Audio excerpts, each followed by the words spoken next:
اب آپ اس مبارک سلسلے کا 7واں حلقہ سماعت فرمائیں۔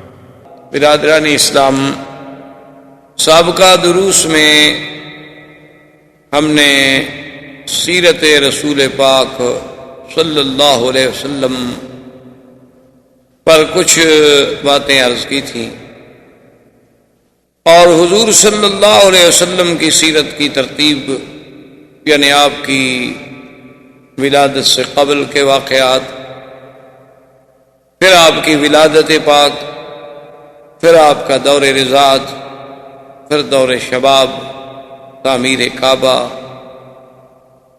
اور اس کے بعد حضور صلی اللہ علیہ وسلم کے اسفار نبوت اور بعثت سے قبل، اور اس کے بعد حضور صلی اللہ علیہ وسلم پر اللہ کی طرف سے سب سے پہلی وحی کا اترنا، جبکہ آپ غار حرا میں تھے اور جبریل علیہ السلام آپ پر قرآن کی پہلی 5 آیات لے کر نازل، اور اس کے بعد حضور صلی اللہ علیہ وسلم کا سیدہ خدیجہ رضی اللہ تعالی عنہا کے گھر میں آنا، سیدہ خدیجہ رضی اللہ تعالی عنہا کا ورقہ ابن نوفل کے پاس لے کر جانا، ورقہ ابن نوفل کی طرف سے بھی تصدیق، پھر سیدہ کا ایمان لانا، اور مردوں میں سے سیدنا ابو بکر رضی اللہ تعالی عنہ کا ایمان لانا، یہ تمام باتیں تقریباً ہم اپنے دروس سابقہ میں پڑھ چکے۔ اب بات یہاں تک پہنچی تھی کہ اللہ نے جب اپنے نبی پاک کو حکم دیا کہ آپ اب لوگوں کو ڈرائیں، ڈرائیں کا معنی یہ ہے کہ جہنم کی آگ سے ڈرائیں، اللہ کی نافرمانی سے ڈرائیں، اللہ کی معصیت سے ڈرائیں، تو اب جب انذار کا حکم ملا اور اللہ کے نبی نے اپنی بعثت کے بعد اللہ کے احکام کے مطابق اس انذار پہ کام شروع فرمایا، آپ نے صفا پہ ندا دی، آپ نے مکہ کے پہاڑوں پہ ندا دی، آپ نے حرم کعبہ میں ندا دی، آپ نے اسواق میں ندا دی، یعنی کوئی ایسا مقام نہیں تھا جہاں اللہ کے نبی نے، اللہ کے پیغمبر نے، سرکار دو عالم نے اللہ کی توحید کی دعوت نہ دی۔ تو جب حضور صلی اللہ علیہ وسلم نے توحید کی دعوت دی، کفار قریش پہ گراں گزری، تو سب سے پہلے تو انہوں نے یہ کوشش کی کہ کسی طرح حضور صلی اللہ علیہ وسلم اپنی اس دعوت کو چھوڑ دیں اور ہمارے دین کی، ہمارے الہہ کی، ہمارے خداؤں کی، ہمارے عقیدے کی تردید اور مخالفت نہ کریں۔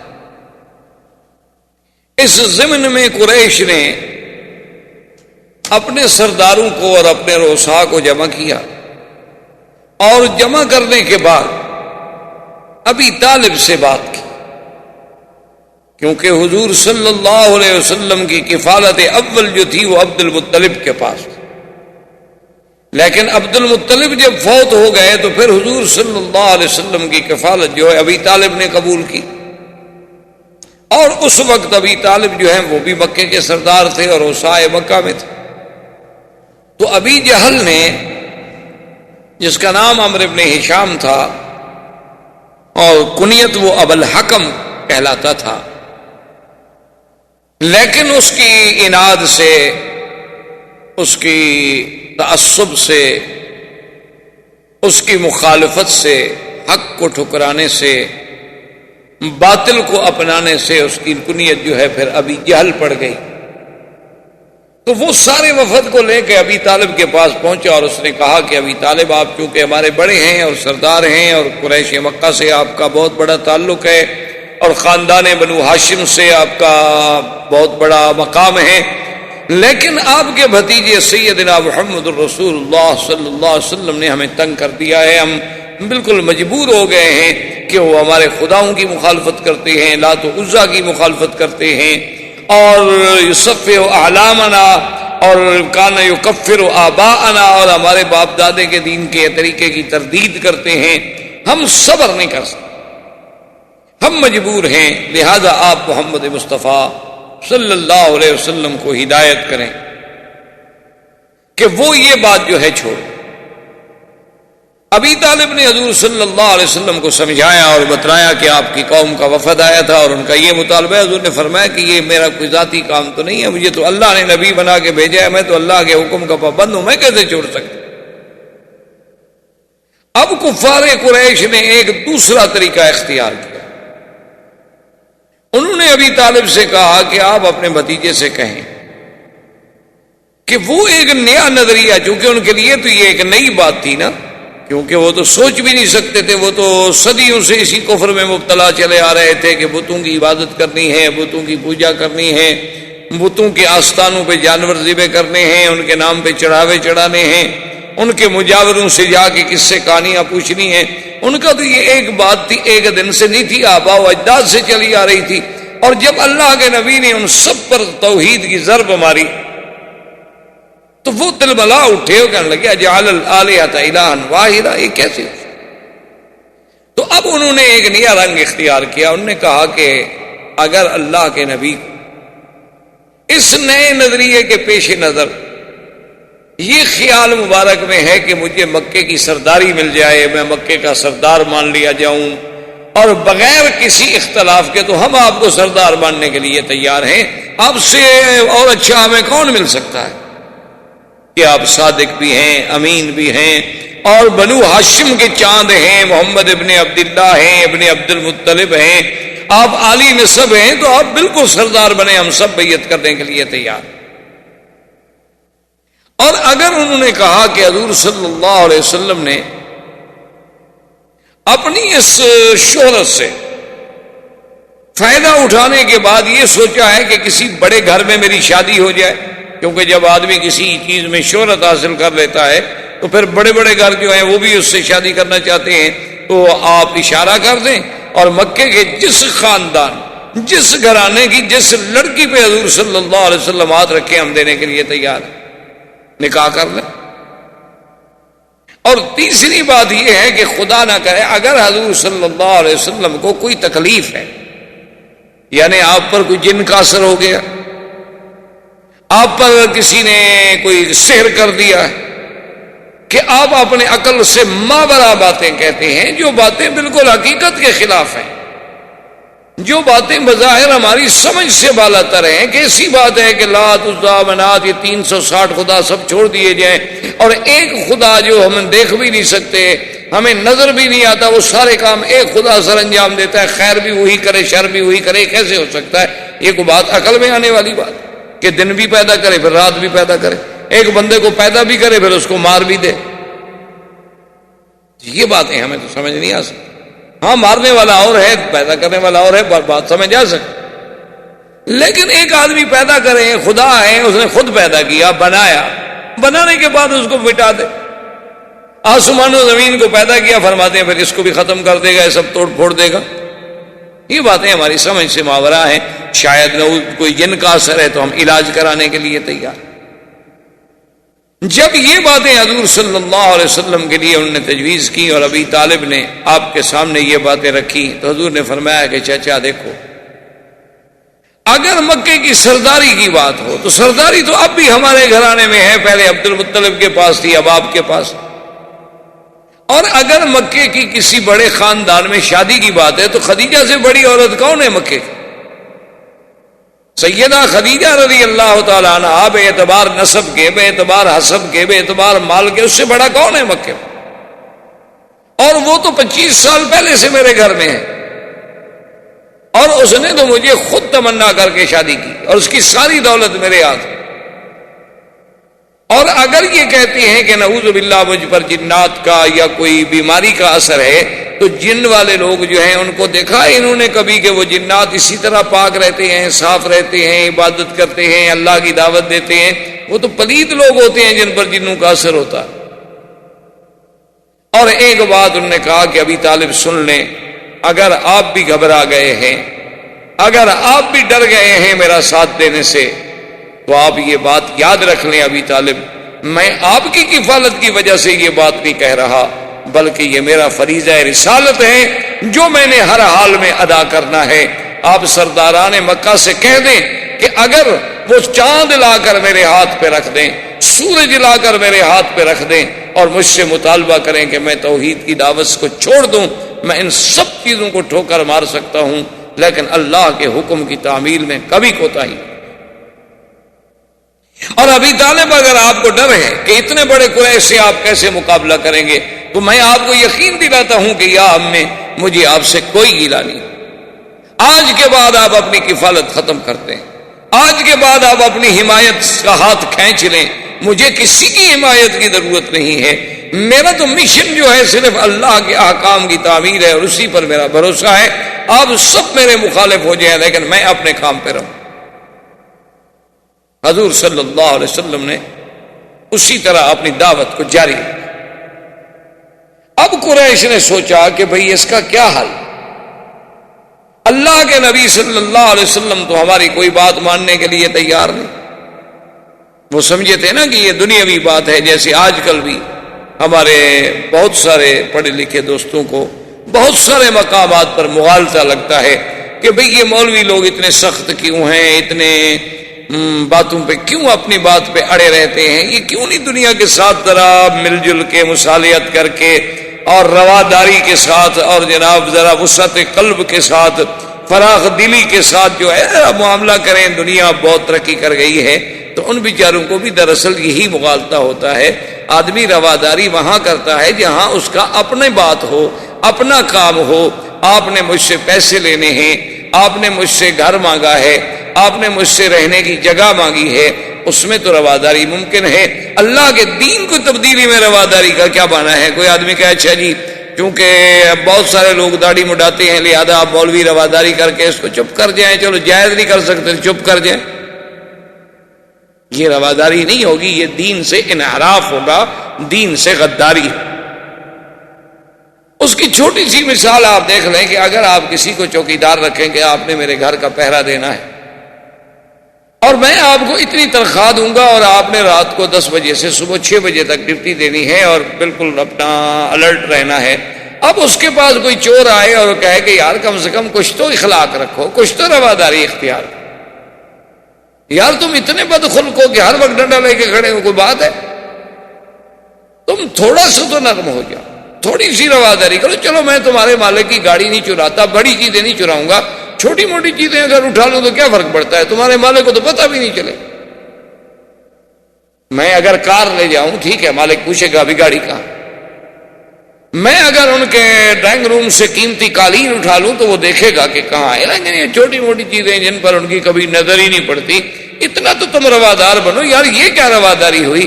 تو اگر ایک چوکیدار یہ رواداری نہیں کر سکتا تو ایک دین کا سپاہی جو ہے اور دین کا چوکیدار جو ہے وہ اللہ کے نبی سے غداری کر کے حضور کی شکل کے خلاف کیسے راضی ہو جائے، حضور کی سیرت کے خلاف کیسے سلو کر لے؟ مثال کے طور پر جیسے بعض اوقات مثلا ایک پارٹی میں مجھے بھی ایک دفعہ اتفاق ہوا کہ وہاں آج کل جیسے رواج ہے لوگ کھڑے ہو کے کھانا کھاتے ہیں، کیونکہ تہذیب جدید کا تقاضا یہی ہے کہ ہر آدمی جو ہے پلیٹ لے لے اپنی اور کھڑا ہو جائے۔ پہلے تو ہم نے سنا تھا کہ ہندو لوگ الگ کھانا کھاتے ہیں، اب مسلمانوں کو بھی ہم نے دیکھا کہ پلیٹ بھی اپنی اپنی، گلاس بھی اپنا، ہاتھ بھی اپنا، چمچ بھی اپنا۔ چلو جی ٹھیک ہے، بہرحال ڈرتے ہیں بیچارے کہ بھئی جراثیم نہ ہو جائیں، بھئی جراثیم انہیں ہونا ہو تو جتنی حفاظت کرو وہ ہو جاتا ہے۔ جو تکلیف آنی ہے نا اللہ کی طرف سے، بڑے صاف ستھرے ملک جتنے ترقی یافتہ ممالک ہیں ان میں جو بیماریاں ہیں ان کا آپ تصور بھی نہیں کر سکتے۔ اللہ ان بیماریوں سے ہمیں محفوظ رکھے، جن عذابوں میں وہ مبتلا ہیں اللہ تبارک و تعالی ہمیں محفوظ رکھے۔ تو بہرحال اب مسلمانوں کا ایک طرز جدید، تہذیب جدید کا تقاضا یہ ہے کہ کھانا لیں جناب، اپنا کھانا بھی خود اٹھائیں اور پلیٹ میں لے لیں اور اس کے بعد کھڑے ہو جائیں، گپ شپ بھی کرتے رہیں اور کھانا شانا بھی کھاتے رہیں۔ تو بہرحال تو ایک دفعہ میں گیا تو اصل بات یہ ہے کہ پتہ نہیں میں بھی شاید کھڑے ہو کے کھا لیتا، مجھے طریقہ نہیں آتا۔ پرانے لوگ دیہات کے رہنے والے، ہمیں کیا پتا کیسے پلیٹ پکڑ کے آدمی کھڑا رہے، اب ہمیں تو نہیں آتا نا جی، ہمیں تو کھڑے ہو کے ابھی تک پیشاب کرنا بھی نہیں آتا. ہم نے تو اپنے عقل میں اونٹ وغیرہ کو دیکھا تھا کہ وہ کھڑے ہو کے پیشاب کرتا ہے. ہمارے تصور میں بھی نہیں ہے کہ بندہ بھی ایسے کر سکتا ہے حرکت. تو بہرحال میں چونکہ نہیں جانتا تھا، میں نے وہ پلیٹ لے لیا اور ادھر ادھر کرسی قریب نہیں تھی، میں تھوڑا دور جا کے بیٹھ گیا. تو ان میں سے ایک آدمی آیا تو کہنے لگا کہ حضرت اتنا تو آدمی کو سخت نہیں ہونا چاہیے. اگر اتنی دیکھیں، آپ کو پتا ہے آج بڑے بڑے لوگ یہاں کھڑے ہیں، منسٹر بھی ہیں، اس میں بڑے بڑے اہم سیاسی لوگ بھی ہیں، مذہبی لوگ بھی ہیں. اگر اور بھی تو کھڑے رہے، اگر آپ کھڑے رہتے تو کیا فرق پڑ جاتا؟ تھوڑا سا تو آدمی کو وسیع القلب ہونا چاہیے. میں نے کہا میرے بھائی ٹھنڈے دل سے بات سن، میں اگر وسعت قلب کا مظاہرہ کر کے حضور کی سنت کے خلاف کھا لیتا تو اللہ کے نبی بھی ناراض، خدا بھی ناراض، اور میں اپنے مشن سے بھی منحرف ہو گیا کہ لوگوں کو تو میں پیغام دوں کہ میں ایک عالم ہوں اور میں دین کی دعوت دیتا ہوں، اور خود میں اس دین پہ عمل نہ کروں. تو میں نے اپنے مشن سے غداری کی، سنت رسول سے غداری کی، اپنے اللہ سے غداری کی، اور صرف ایک بندے سے رواداری کی کہ دعوت دینے والا مجھ سے ناراض نہ ہو جائے. اور اگر تم نے علماء کو بلایا تھا اور تم رواداری کر کے ذرا کھانا سنت کے مطابق نیچے لگا لیتے، سب بیٹھ کے کھا لیتے، تو تم پہ اللہ بھی راضی، اللہ کا رسول بھی راضی، اور زندگی میں چلو ایک دفعہ سنت پہ عمل ہو جاتا. تو تم مجھے بتاؤ تمہاری رواداری کرنا زیادہ بہتر تھا یا میری رواداری کرنا زیادہ بہتر تھا؟ ٹھیک ہے نا. اس طرح تو آپ کہہ سکیں گے کہ حضرت ابراہیم علیہ السلام نے بھی قوم سے رواداری نہیں کی، جا کے بتوں کو توڑ ڈالا. دیکھو جی، کوئی عقل کی بات ہے، کسی کی دین کو نہ مانو، لیکن یہ تو نہیں کہ جا کے توڑ دو. پھر ان کے بارے میں آخر آپ کیا فتویٰ دیں گے؟ خدا تو اس کے اس عمل سے اتنا خوش ہے کہ وہ کہتا ہے کہ خلیل ہے میرا. اللہ نے تو انہیں خلیل اللہ کا لقب دیا، لیکن آپ اس کو کہیں گے کہ جی حقوق انسانیت کے خلاف ہے کہ کسی کے خدا کو جا کے توڑ ڈالو. آپ نے تو کسی کا دل توڑ دیا. تو اس لیے اللہ کے نبی نے فرمایا کہ عقل کی بات چھوڑو. یہ کیا رواداری ہے کہ میں اللہ کے دین کو چھوڑ دوں؟ یہ کیسے ہو سکتا؟ تو اب کفار قریش نے ایک نیا پینترا بدلا، انہوں نے ایک نئی چال چلی. انہوں نے کہا کہ بھئی اللہ کے نبی تو اپنے راستے سے نہیں ہٹتے. اب انہوں نے کہا کہ حل یہ ہے کہ ہر آدمی ایسا کرے کہ جو اس کا بس چلتا ہے، اور جہاں جہاں اس کا بس چلتا ہے وہ ان لوگوں کو عذاب دے جو اسلام قبول کر رہے ہیں، تاکہ وہ لوگ عذاب دیکھ کر، تکلیفیں دیکھ کر اللہ کے نبی کا ساتھ چھوڑ دیں، اور جب لوگ چلے جائیں گے تو اکیلے رہ جائیں گے. اب تعذیب مسلمین کا دور شروع ہوا بعثت رسول کے بعد. بعثت کے بعد، دعوت کے بعد، جب کفر کے سارے حربے ناکام ہو گئے، جب کفار قریش کی ساری تدبیریں ناکام ہو گئی، تو انہوں نے اب یہ پروگرام بنا لیا کہ بھئی دیکھو، اکثر تو زیادہ سے زیادہ لوگ جو مسلمان ہو رہے ہیں وہ غریب ہیں اور غلام ہیں، تو ان کو اتنا عذاب دو کہ وہ اللہ کے نبی کو چھوڑ جائیں. تو اس کے لیے تجویز ہو گئی اور سب نے اپنے اپنے حصے تقسیم کر لیے کہ حضرت بلال جو تھے یہ امیہ کے غلام تھے. انہوں نے کہا کہ بلال کو تو میں ٹھیک کرتا ہوں. سمیہ، عمار، یاسر اور عمار، اس پر ابو جہل نے اپنی ذمہ داری لے لی کہ ان کو میں تعذیب دوں گا. ایک بنی معمل قبیلہ کی باندھی تھی، جاریہ تھی بنی معمل کی، اس کو حضرت عمر نے کہا کہ میں تعذیب دوں گا. اسی طرح کسی نے بی بی زریرہ کو تعذیب دینے کا ذمہ داری قبول کر لی، کسی نے ایک بی بی نہدیہ تھی ان کو تعذیب دینے کی ذمہ داری قبول کر لی. تو اب کفار قریش کا یہ دور شروع ہوا کہ جو جو لوگ اسلام لا چکے ہیں انہیں تکلیفیں. اور خدا کی قدرت ہے کہ مکی زندگی میرے مدنی کی نبوت کے ابتدائی دور میں یہ وہ دور تھا کہ جس میں اللہ کی طرف سے حکم تھا کہ صبر اور صبر اور صبر، یعنی صبر محض، کہ جو دشمن جتنی کوشش کرے جواب ہی نہیں دیتا. اس لیے قرآن نے ایک ہی ہدایت کی کہ وَاصْبِرْ كَمَا صَبَرَ أُولُو الْعَزْمِ مِنَ الرُّسُلِ، بس میرے مدنی صبر. حتیٰ کہ اللہ کے نبی کو اتنا حکم بھی نہیں تھا کہ آپ اپنے صحابہ کو کہیں کہ چلو بھی جواب تو دے دیں نا، بھئی ایک آدمی مار رہا ہے تو چلو تم گالی تو دے دو. فرمایا بالکل صبر کرو. حضرت بلال رضی اللہ تعالی عنہ کو امیہ ابن خلف کیا کرتا، اللہ معاف کرے، این شدید گرمی میں جب این پتھر جل رہے ہوتے آپ کو، تو مکے کی گرمی کا پتہ، مکے کی گرمی تو ضرب المثل ہے، ابھی دیکھا نہیں 4 دن قبل کیسے گرمی تھی. علماء نے تو مکے کی گرمی سے مسائل نکالے ہیں کہ الحر حر مکہ والسکل سکل النبوۃ فکیف لا یعرق. ملا علی قاری نے مسئلہ نکالا ہے کہ آدمی اگر گھوڑے پہ سوار ہے، خچر پہ سوار ہے، گدھا پہ سوار ہے، اور اس جانور کا پسینہ کپڑوں کو لگ جائے تو کیا وہ کپڑے پاک ہوں گے یا کپڑے دھونے پڑیں گے؟ تو انہوں نے کہا کہ نہیں، کپڑے نہیں دھونے پڑیں گے، جانور کا پسینہ حرام اور پلید نہیں ہوتا، اس لیے کہ حضور صلی اللہ علیہ وسلم راکب حمارن، مکے میں حضور نے حمار پہ، گدھا پہ سواری فرمائی. تو ملا علی قاری فرماتے ہیں یہ کیسے تصور کیا جا سکتا ہے کہ مکے کی گرمی ہو اور بوجھ نبوت کا ہو، اور کیسے ہو سکتا ہے کہ پسینہ نہیں آیا ہوگا جانور کو؟ لیکن حضور نے کپڑے نہیں دھوئے. تو مکے کی گرمی تو یعنی ایک ضرب المثل ہے. تو حضرت بلال رضی اللہ تعالی عنہ کو عین یعنی بالکل شدید ترین جب پتھر گرم ہو جاتے تو وہ ظالم آ کر اس پتھر پہ بغیر کرتے کے، بغیر قمیص کے، ننگی پیٹھ پر لٹا دیتا اور سینے پہ ایک بہت بڑے پتھر کی چٹان رکھ دیتا اور کہتا کہ بلال اقرار کرو لات عزا کا اور چھوڑ دو دین محمد. اور حضرت بلال اسی اپنے جزم میں کہتے احد احد احد،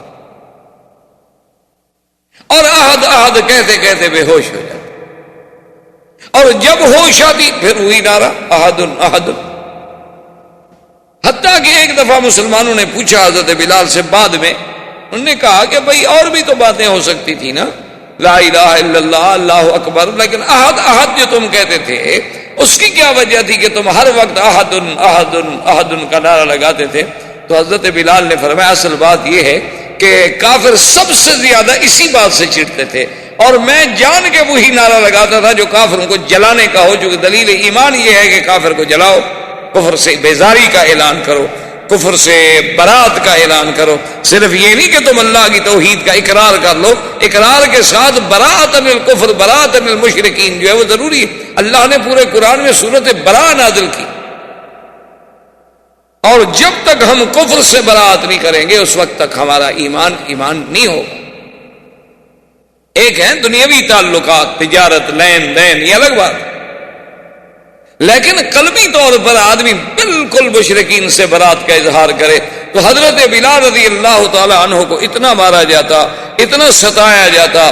ان کے بعض اوقات تو امیہ ظالم یہ کرتا کہ کھجور کے بڑے بڑے کانٹے لے کے بدن میں چب ہوتا، اور اسی حال میں بلال احد احد احد کرتے کرتے بے ہوش.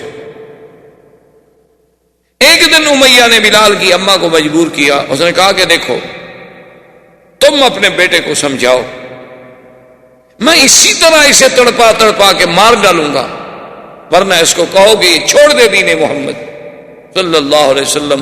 تو بلال کی اماں آئی، دیکھا کہ بیچارہ تپتی ہوئی ریت پہ اور تپتے ہوئے پتھروں پہ پڑا ہے، بے ہوش ہے. ماں ہے، پانی کے قطرے ڈالے، سرانے بیٹھی، بلال ہوش میں آ گئے. ماں بھی اسلام لا چکی تھی لیکن اس کا پتہ نہیں تھا امیہ. اس نے کہا کہ بلال دیکھو تمہیں پتا ہے کہ میں بھی مسلمان، لیکن ہم ایک ایسی حالت میں ہیں ہم کفر کا مقابلہ نہیں کر سکتے، ہم مجبور ہیں. تو تم کیوں نہیں مان لیتے بات؟ تم ایسا کرو کہ بظاہر چلو اوپر کے دل سے کہہ دو کہ تمہاری بات مان لی، میں نے چھوڑ دیا دین محمد، اور یہاں سے نکل جائیں گے، آہستہ آہستہ کہیں چلے جائیں گے، بعد میں جب اللہ موقع دے گا اپنے اظہار اسلام کر دینا. یہ اس طرح ترتے ترتے مر جانا جو ہے کوئی بڑی بات تو نہیں ہوگی. تو بلال ہنس دیے اور کہنے لگے کہ اماں آج تو مجھے یقین ہو گیا ہے کہ مکے کے کافر جو ہیں وہ بلال سے ہار گئے، شکست کھا گئے. آج تو مجھے تسلی ہو گئی، اطمینان ہو گیا کہ میں جیت گیا. تو ماں نے کہا کہ بلال تم کیسے جیت گئے؟ اس نے کہا ماں اگر کافروں کے پاس طاقت ہوتی تو میری ماں کو لے آتے سفارشی بنا کر. ان کی طاقت جواب دے چکی ہے، ان کی قوتیں جواب دے چکی ہیں. اور جا کے آپ کہہ دیں امیہ سے کہ وہ جتنی ستم کر سکتا ہے مجھ پہ ستم ڈھالے، لیکن میں کبھی احد کا نعرہ نہیں چھوڑ سکتا. اسی عالم میں سیدنا ابی بکر رضی اللہ تعالی عنہ گزرے. جب تعذیب بلال کو دیکھا تو آپ نے کہا امیہ اس بلال غلام کو بیچنا چاہتے ہو؟ اس نے کہا یار میری تو جان چھڑاؤ، میں تو گلے میں پڑ گیا، میری تو بات ہی نہیں مانتا، تم لینا چاہتے ہو؟ اس نے کہا لینا چاہتا ہوں۔ انہوں نے کہا ٹھیک ہے قیمت کرو۔ قیمت دے کے آپ نے غلام حضرت بلال کو خرید لیا اور اس کے بعد آزاد کر دیا۔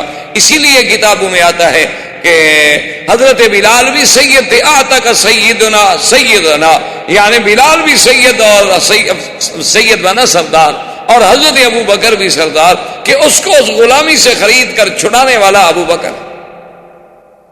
اور جب آل یاسر پر ظلم ہوتا کہ بی بی سمیہ اور پھر یاسر ان کے بیٹے عمار، اتنے ظلم ہوتے کہ تاریخ اپنے اندر ایسے مظالم کی، یعنی آپ نے تو ہلاکوں کے مظالم پڑے ہوں گے، آپ نے تو تاتاریوں کے مظالم پڑے ہوں گے، آپ نے بڑے بڑے ظالموں کے، چنگیز کے مظالم پڑے ہوں گے، حجاج کے مظالم پڑے ہوں گے، لیکن کفار قریش نے جو تعذیب دی ہے اس کا آپ تصور بھی نہیں کر سکتے کہ اتنا مارا گیا بی بی زریرہ کو کہ اندھی ہو گئی۔ اور جب وہ اندھی ہو گئی تو کہتے کیا تھے؟ کہتے تھے کہ ہاں ہمارے لات عزا کی مخالفت کی ہے نا تو ہمارے خداؤں نے تجھے اندھا کر دیا۔ اور بی بی زریرہ رات کو اکیلے بیٹھ کے روتی اور کہتی کہ مولا مجھے اندھا ہونا منظور ہے، مجھے تکلیفیں منظور ہیں، میں اب تیری توحید اور تیرے نبی کا دامن نہیں چھوڑ سکتی، لیکن یہ جو تانا دیتے ہیں نا کہ ہمارے خداؤں نے تمہیں اندھا کر دیا ہے، یہ تانا میرے لیے ناقابل برداشت ہے۔ صبح جب اٹھی تو آنکھیں روشن تھیں، آنکھیں پھر بحال ہو گئی، نور واپس آ گئی۔ اب کافر حیران کہ بھی یہ کیسے پھر آنکھوں والی ہو گئی۔ ابو جہل نے جب سمیہ پر، ایک طرف سمیہ ہے، ساتھ یاسر ہیں، ہمیں تو دین مفت ملا ہے نا میرے بھائی، اس لیے ہمیں دین کی قدر نہیں، کیا مسلمانوں کے گھر میں پیدا ہوئے، باپ بھی مسلمان تھا الحمدللہ، دادا بھی مسلمان تھا، ہم نے کوئی دھیلا بھی نہیں لگایا، نہ جان لگائی نہ مال لگائی، لہذا اسلام کی ہمیں کیا قدر ہو۔ ہم نماز بھی پڑھتے ہیں تو خدا رسول پہ احسان کرتے ہیں کہ جی آج میں حرم میں نماز پڑھ کے آیا ہوں، اچھا جی بڑی مہربانی، اچھا ہے آپ نہ جاتے تو حرم اداس ہو جاتا۔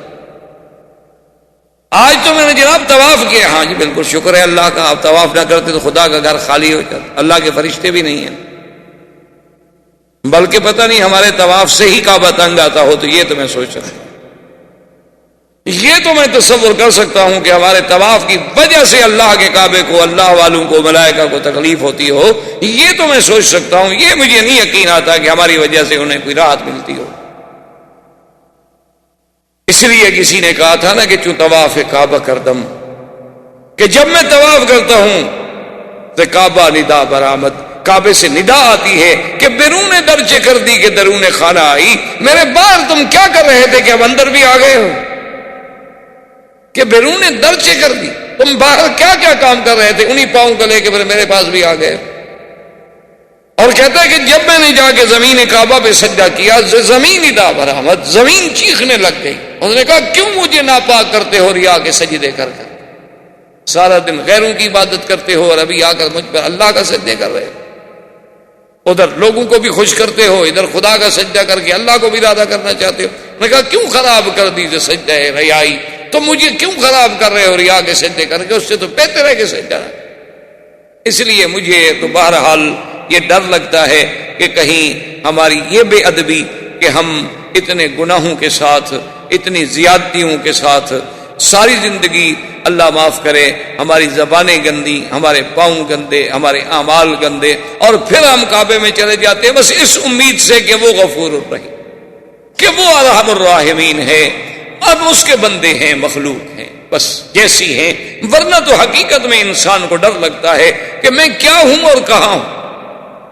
یہ مقام تو وہ تھا نا جہاں بلال رہتا، اب دیکھیں کہ ظلم ہو رہا ہے اور اللہ کے نبی گزر رہے ہیں اور فرماتے ہیں صبرن یا آل یاسر صبرن، ایک سبق دے رہا ہے اللہ کا نبی۔ آج کفر اسی اسلام کو دہشت گرد ثابت کرنا چاہتا ہے۔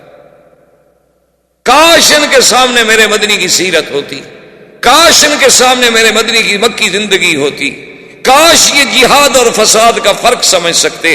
یہ دہشت گردی ہے کہ بلال کو تڑپایا جائے، خباب کو تڑپایا جائے، سمیہ کو تڑپایا جائے، زریرہ کو تڑپایا جائے، نہدیہ کو تڑپایا جائے، عمار اور یاسر کو تڑپایا جائے، خباب الارت کو تڑپایا جائے، حضور کے صحابہ کو انگاروں پہ لٹا دیا جائے۔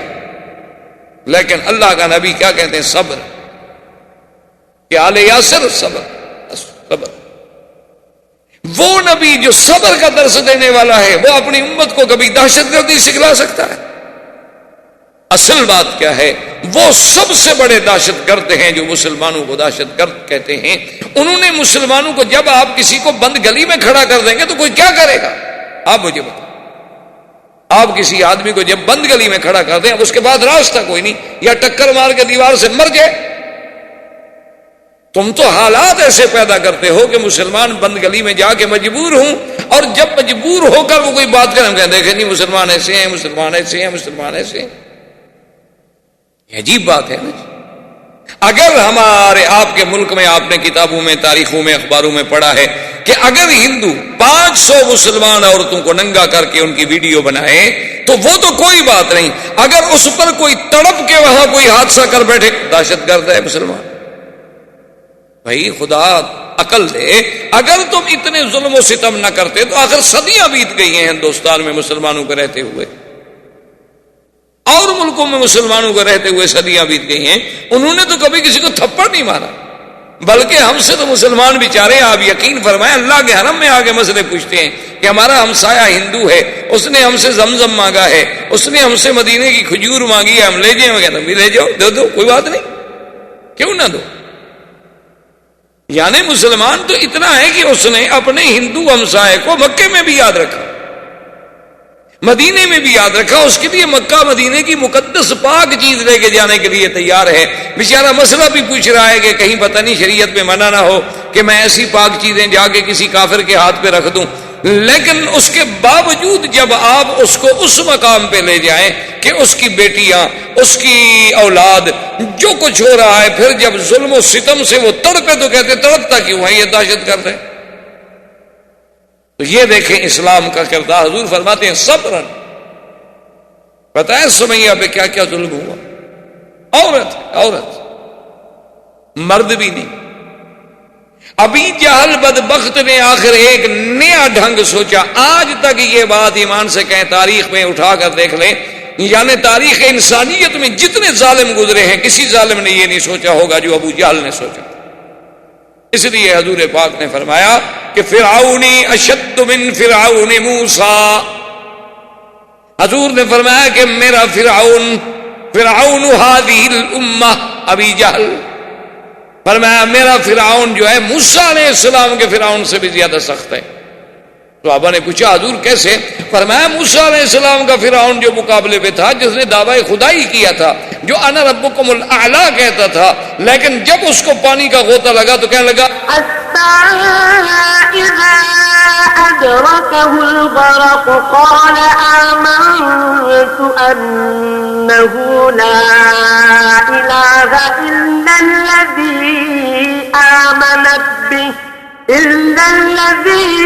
آمنت به بنو اسرائیل وانا من المسلمین. فوراً ایمان لے آیا کہ جی میں تو مانتا ہوں. ایک پانی کا غوطہ لگا، لیکن ابو جہل اتنا شدید ہے، اتنا ظالم ہے کہ گردن کٹی ہوئی ہے، آخری رگے ہیں، پھر بھی کفر سے باز نہیں آیا اور اسلام کے مخالفت کرنے سے باز نہیں آیا. اب دیکھیں کہ اس نے ظلم و ستم کی جو طریقہ ایجاد کیا ہے. آج پوری تاریخ آپ اٹھا کے دیکھ لیں، آج کی تاریخ میں آپ بھی سمجھ نہیں سکیں گے کہ ابھی جہل سے پہلے بھی کسی ظالم نے ایسے سوچا ہوگا. بعد میں تو لوگوں نے بہت سوچا، کیا کچھ نہیں ہوا کشمیر میں، کیا کچھ نہیں ہوا کوسوفو میں، کیا کچھ نہیں ہوا سربیا میں، کیا کچھ نہیں ہوا شیشان میں مسلمان بیٹیوں کے ساتھ، خواتین کے ساتھ. ابو جہل نے 2 اونٹ منگوائے اور اونٹوں کو رسے باندھے گئے، اور رسے بی سمیہ کے پاؤں میں باندھے گئے. ایک اس پاؤں میں رسا باندھا گیا، ایک اس پاؤں میں رسا باندھا. یہ کبھی آپ کا عقل سوچ سکتا ہے تعذیب کا یہ طریقہ؟ اور مخالف سمت میں اونٹوں کو کھڑا کیا گیا، اور اس ظالم نے کہا کہ جب میں حکم دوں تو دونوں اونٹوں کو بھگا دیا جائے. تو ایک اونٹ ادھر دوڑے گا، ایک اونٹ ادھر دوڑے گا. ابو جہل سامنے کھڑا ہے. جب اونٹوں کو دوڑایا تو خود نیزہ مارا بی بی سمیہ کی شرمگاہ میں، اور بی بی صاحبہ 2 حصوں میں چیر دی گئی. آپریشن نہیں، چھری سے نہیں کاٹا گیا، تلوار سے نہیں کاٹا گیا، اونٹوں نے طاقت سے چیر، جیسے مرغی کو پکڑ کے آپ یوں چیر لیں، لیکن اس وقت بھی اس کی زبان پہ تھا لا الہ الا اللہ محمد الرسول اللہ۔ یہ اول شہیدۃ فی الاسلام، اسلام کی سب سے پہلی شہیدہ ہے جو اسلام کے راستے میں شہید، یعنی تہذیب کی کوئی حد ہے۔ حضرت خباب بن الارت رضی اللہ تعالی عنہ ایک دن بیٹھے تھے، صحابہ نے کہا کہ حضرت خباب ہمیں اپنے ابتدائی اسلام کی بھی کوئی بات سنا۔ حضرت خباب بن الارت نے بتایا کیا کیا، آپ نے فرفع ثوبہ عن ظہرہ، آپ نے اپنی پشت سے کپڑا اٹھا لیا، کہا مجھ سے کیا پوچھتے ہو، میری پشت دیکھ لو، میری پشت پہ پوری ابتدا اسلام کی تاریخ لکھی ہوئی ہے۔ صحابہ کہتے ہیں جب ہم نے آپ کی پشت کو دیکھا تو اس میں ایسے گڑے پڑ چکے تھے، ایسے گڑے پڑ چکے تھے اوپر سے لے کر نیچے تک، ایسے جیسے گڑے ہوتے ہیں اور پورے اندر تک گڑے پڑے ہوئے اور سیاہ ہوتے، حتیٰ کہ حضرت عمر جیسا آدمی، حضرت امیر المومنین عمر جیسے آدمی کہتے ہیں کہ مجھ سے صبر نہ ہو سکا، میں رو پڑا، اور واللہ ما رأیت، تو خدا کی قسم ایسی پشت کسی انسان کی میں نے نہیں دیکھی تھی۔ میں نے کہا خباب یہ کیا ہے؟ اس نے کہا اسلام کے لیے جب ہم اللہ کا نام لیتے تھے تو ظالم کفار جو تھے انہوں نے کیا کیا کہ انہوں نے انگارے بنائے، انگارے بنا کر، اور انگارے پتہ ہے کیسے بنائے گئے؟ یہ لکڑی کے انگارے نہیں، انہوں نے پتھر لے کے آگ میں رکھے، پتھروں کو آگ میں رکھا، اور پتھر جب آگ کی شدت سے سرخ ہو گئے، انگارہ بن گئے پتھر۔ جب انگارہ بن گئے تو میرے کپڑے اتار کے میری ٹانگوں سے پکڑ کر مجھے ان پتھروں پہ کھینچا، اور جب مجھے کھینچا جاتا تھا تو جہاں جہاں پتھر جلتا تھا جلا کے اندر گڑے پڑ جاتے تھے، اور اندر سے جو میری پیپ بہتی تھی اسی سے وہ انگارے بجھتے تھے، کوئی چھڑانے والا بھی نہیں ہوتا تھا۔ اور ایک دن آبنا کے لال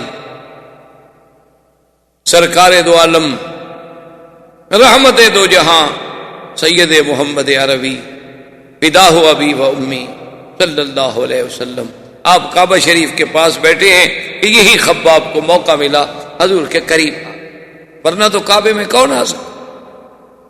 قریب آنے کے بعد کہنے لگے الا تدعو لنا یا رسول اللہ، الا تستنصر لنا یا رسول اللہ، اللہ کے نبی آپ کچھ نہ کریں، اللہ سے تو دعا مانگے، ہمارے اللہ سے تو مدد مانگے کہ اللہ پاک ہماری نصرت فرمائیں، ہم کب تک یہ عذاب تو برداشت نہیں کر سکتے ہیں۔ تو حضور نے فرمایا کہ خباب کیا کہہ رہے ہو، ہم سے پہلے ایسے لوگ گزرے ہیں کہ اللہ کے دین کے لیے جن کے سروں پہ آرا رکھا گیا، آرا رکھ کے چلایا گیا، جیسے لکڑی کو دو حصے کیا جاتا ہے، وہ دو ٹکڑے ہو گئے لیکن انہوں نے اف نہیں کی، تم ابھی سے گھبرا گئے ہو۔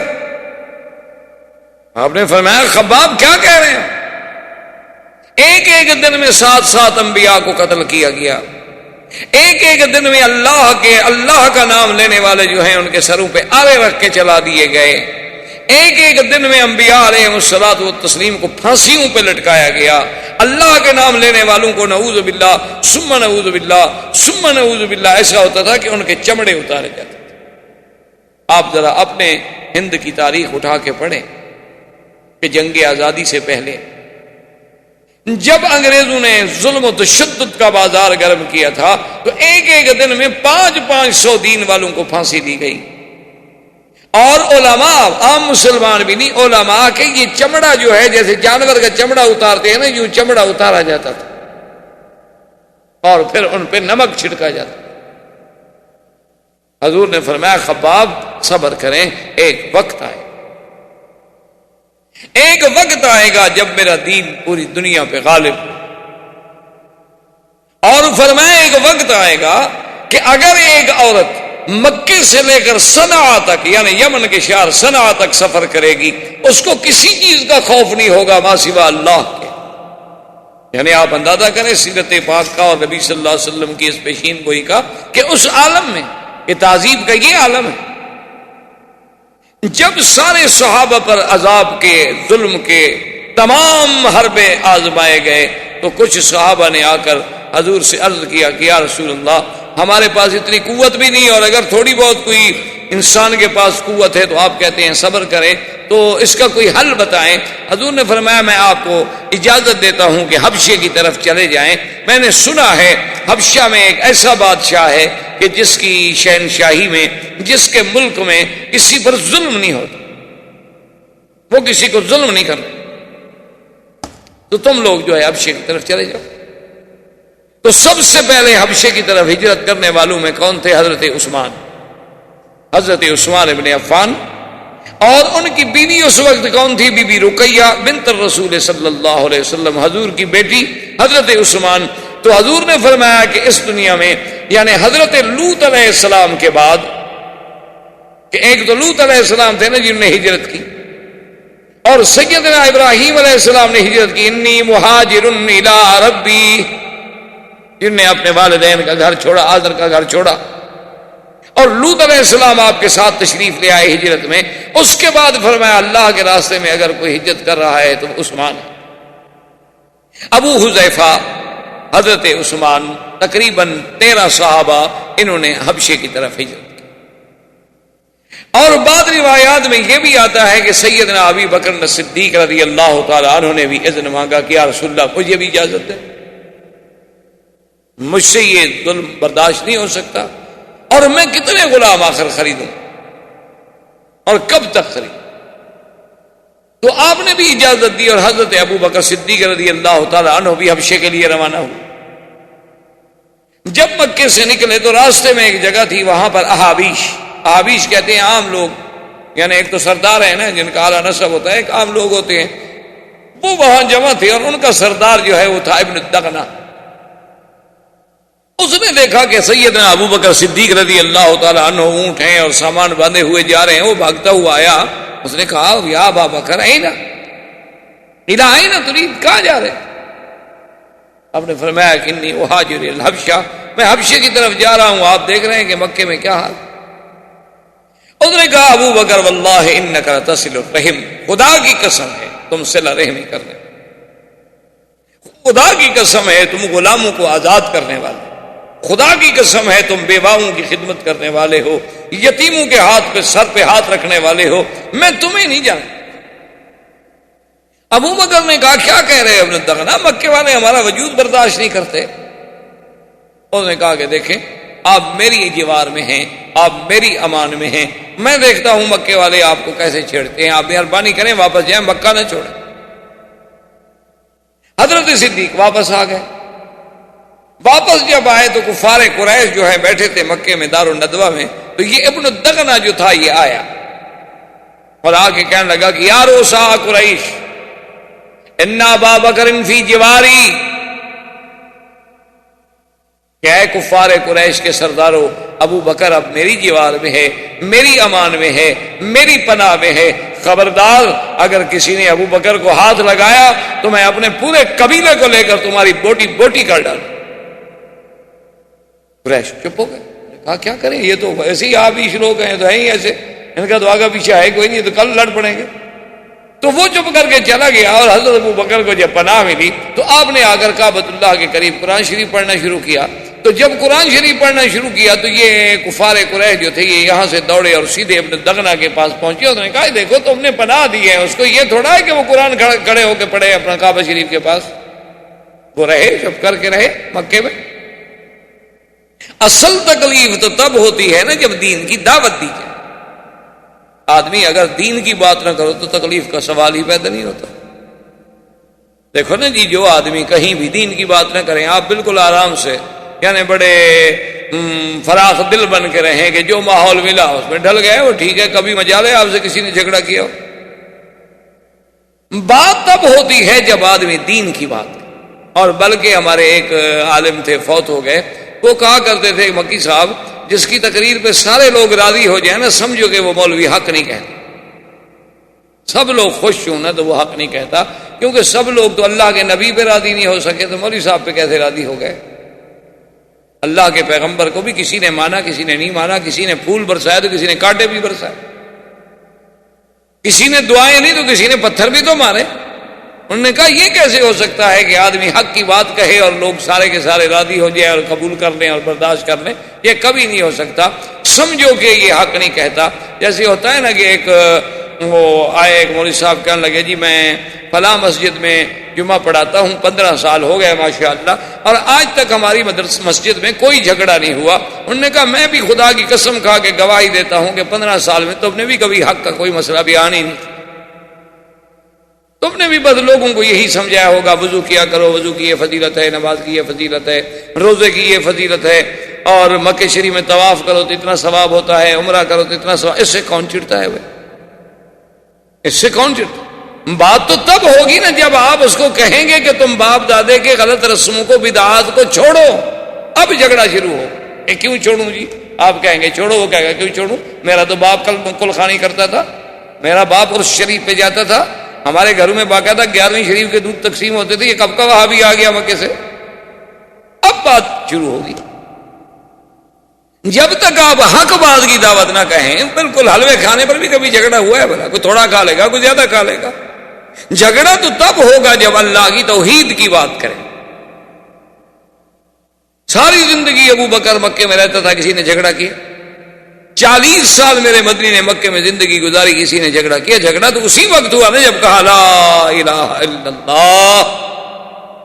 اب جب سیدنا صدیق نے قرآن پڑھا تو کفار قریش کیسے برداشت کریں؟ بھاگتے ہوئے ابن دغنہ کے پاس گئے. انہوں نے کہا دیکھو تم نے پناہ دی ہے ابو بکر کو رہنے کے لیے، وہ مکے میں رہے، جو مرضی آئے کھائے پیے، تجارت کرے، کاروبار کرے، لیکن وہ تو کھڑے ہو کے ہمارے خداؤں کو گالی دے رہا. اب جناب ابن دغنہ آیا، اس نے کہا ابو بکر دیکھو میں نے تمہاری پناہ تو دی ہے تمہیں، لیکن اس کا مطلب یہ تو نہیں کہ ان کے خداؤں کو گالی دو. اس نے کہا ابن دغنہ کیا بات کہہ رہے ہو؟ قرآن پڑھنا جو ہے ان کے خداؤں کو گالی دینا؟ ہمارا تو خدا ہمیں ہدایت کرتا ہے کہ کسی کے خدا کو گالی نہ دو، ہم کیسے گالی دے سکتے ہیں؟ انہوں نے کہا یہ کیا کہتے ہیں؟ انہوں نے کہا تم بھی سن لو، میں قرآن پڑھتا ہوں. انہوں نے کہا نہیں اچھا قرآن پڑھتے ہو تو پھر میری بات جو ہے یہ نہیں مانیں گے. اب حضرت صدیق نے فرمایا کہ انی اخرج من جوارک یا ابن الدغنہ، اے ابن دغنہ میں خود تمہاری امان سے نکلتا ہوں، چھوڑو میں کسی کی امان میں نہیں، بس میں اللہ کی حفاظت میں ہوں. جب تک اللہ چاہیں گے رہیں گے، جب تک اللہ نہیں چاہیں گے بات ختم. حضرت عبداللہ ابن مسعود رضی اللہ تعالی عنہ نے جا کر جب قرآن پڑھا مکے میں کعبۃ اللہ میں، پتہ ہے کفار قریش نے اتنا مارا اتنا مارا اتنا مارا. ایک تو خفیف آدمی تھے، کمزور آدمی تھے کہ بالکل سر سے لے کر پاؤں تک کوئی جگہ خالی نہیں تھی جہاں ضرب نہیں آئی. حضور صلی اللہ علیہ وسلم عیادت بھی کر رہے ہیں، ہاتھ بھی پھیر رہے ہیں، اور فرماتے ہیں کہ عبداللہ ابن مسعود صبر سے کام لو، کوئی یہ ضروری نہیں ہے، ابھی ہمارے پاس اتنی قوت و طاقت نہیں ہے کہ ہم کھل کر اللہ کے دین کی بات کر سکیں.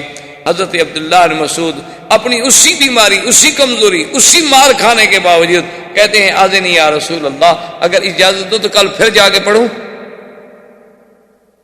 یعنی جذبہ دیکھیں آپ، اتنی مار پڑ رہی ہے اسلام کی. اور اسی اسنا میں ایک دن حضرت عمر، کفر کا زمانہ ہے، ابھی تو کافر ہیں اور بڑے جبار تھے، بڑا اللہ نے قوت طاقت جسمانی بدن آواز، بڑے اپنے وقت کے جبروت لوگوں میں سے، جبار لوگوں میں سے گزرے ہیں. آپ جا رہے تھے کہ دیکھا کہ اندھیرے میں ایک عورت کھڑی ہے، سواری کھڑی ہے، عورت کھڑی ہے کسی کے انتظار میں. قریب گئے پوچھا من انتی، کون ہے تو؟ قالت ام عبداللہ الہینا. اس وقت آدھی رات کو نے کہا عمر کیا باتیں کر، جب تم مکے میں ظلم و ستم کے اتنے پہاڑ توڑ رہے ہو تو اب ہم لوگوں کو نکلنے تو دو نا کم از کم. تمہارا ضمیر تمہیں اتنا بھی اجازت نہیں دیتا کہ چلو ہم خدا کا نام لیتے ہیں، تم اپنے معبودان باطلا کا نام لیتے ہو. ہم پر ظلم و ستم کے پہاڑ تم لوگوں نے توڑ ڈالے ہیں، تو اب بھی ہماری نگرانی کر رہے ہو کہ ہم نکل کیوں رہے ہیں؟ چلو ہم چھوڑ کے مکہ جا رہے ہیں، اب تو اطمینان کے ساتھ رہو گھر میں، ہمیں جانے تو دو.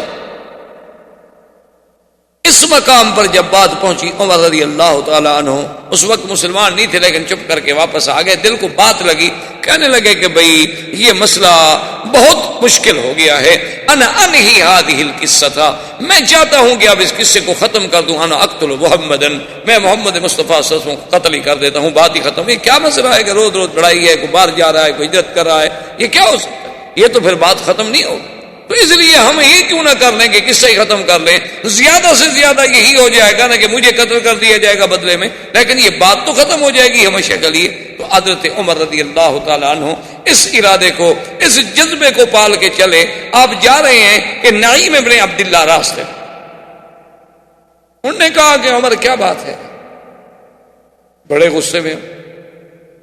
انہوں نے کہا نہیں میں ابن عبداللہ کیا پوچھتے ہوئے، روز روز کا مسئلہ ہے. میں نے تو آج فیصلہ کر لیا ہے کہ یا اس سرزمین مکہ میں رہوں گا یا پھر محمد عربی رہے. اس نے کہا اچھا تم اگر محمد عربی صلی اللہ علیہ وسلم کو نعوذ باللہ قتل کر دو تو کیا خیال ہے تمہارا کہ بنو ہاشم اور بنو عبد المطلب یہ سب خاموش ہو جائیں گے، تم سے کوئی بدلہ نہیں لیں گے؟ اس نے کہا کہ زیادہ سے زیادہ بدلہ کیا لیں گے، مجھے قتل کر دیں گے بس. لیکن یہ مسئلہ تو ختم ہو جائے گا نا کہ رات دن جو ایک مسئلہ بن گیا ہے کہ باپ بیٹے سے جدا ہو رہا ہے، بیٹا باپ سے جدا ہو رہا ہے، بیوی خاوند سے جدا ہو رہی ہے، خاوند بیوی سے جدا ہو رہا ہے، لوگ مار کھا رہے ہیں، لوگ تڑپائے جا رہے ہیں لیکن پھر بھی نہیں چھوڑتے، اور لوگ اب مکہ چھوڑ کے جا رہے ہیں. اس لیے بہتر نہیں کہ اس قصے کو ختم کر دیا جائے. تو نعیم ابن عبداللہ تو مسلمان ہو چکے تھے لیکن عمر کو پتہ نہیں تھا. وہ فرماتے ہیں کہ جب مجھے یقین ہو گیا کہ عمر کی نیت بڑی خراب ہے اور یہ اپنے عزم پہ اب اتنا پکا ہو چکا ہے کہ اب اس کو کوئی چیز، کوئی مشورہ، کوئی بات قائل نہیں کر سکتی، تو انہوں نے کہا کہ میں نے سوچا کہ چلو اس کو اللہ کے نبی سے پھیر کے کسی اور راستے پہ ڈال دوں. میں نے کہا عمر کیا باتیں کرتے ہو، بڑے جبار بنے پھرتے ہو، تم اللہ کے نبی کو قتل کرنا چاہتے ہو، تیرے گھر میں تو تیری بہن فاطمہ خود مسلمان ہو چکی ہیں، تو خام خواہ کے لیے تم اللہ کے نبی پر مقابلہ. فاطمہ سبات، اچھا میری بہن؟ اس نے کہا ہاں تمہاری بہن مسلمان ہو چکی ہے. اس کا نام فاطمہ بنت الخطاب تھا. تو زندگی باقی، بات باقی، واللہ تعالی عالم. برادران اسلام، محترم بھائیوں، عزیز نوجوانوں، سیرت نبی پاک صلی اللہ علیہ وسلم کے ضمن میں دروس سابقہ میں آپ نے کچھ باتیں سنی ہیں، اور اس سلسلہ وار سیرت کے دروس میں سے ہم درس کے اس مقام پہ پہنچے تھے یا سیرت طیبہ کے اس حصے میں پہنچے تھے کہ جب ابی طالب نے روسائے کفار قریش کے کہنے پر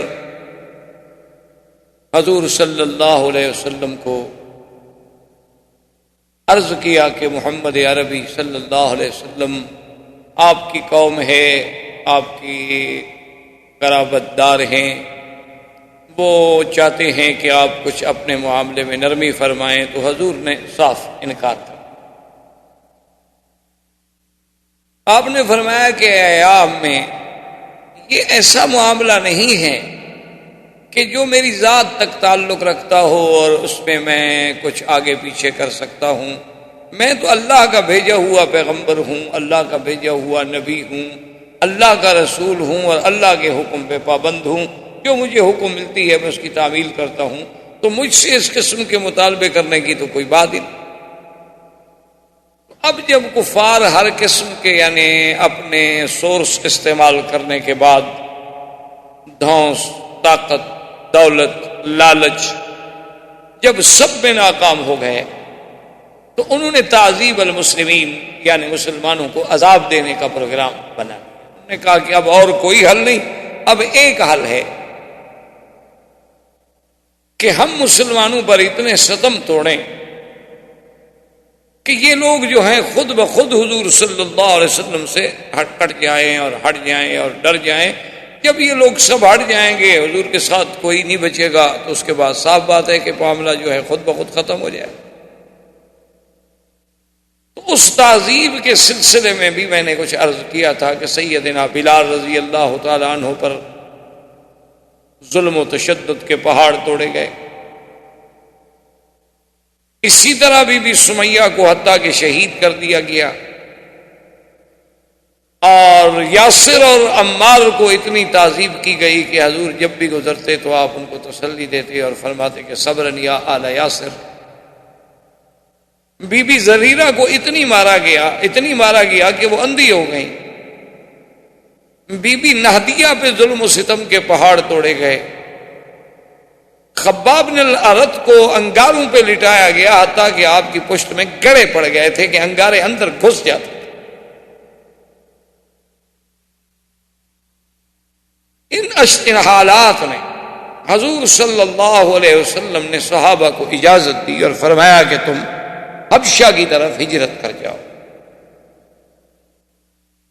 کہ میں نے سنا ہے کہ حبشہ کا جو بادشاہ ہے وہ بڑا عادل ہے، منصف ہے، اس کے دور میں کسی پہ ظلم نہیں ہوتا.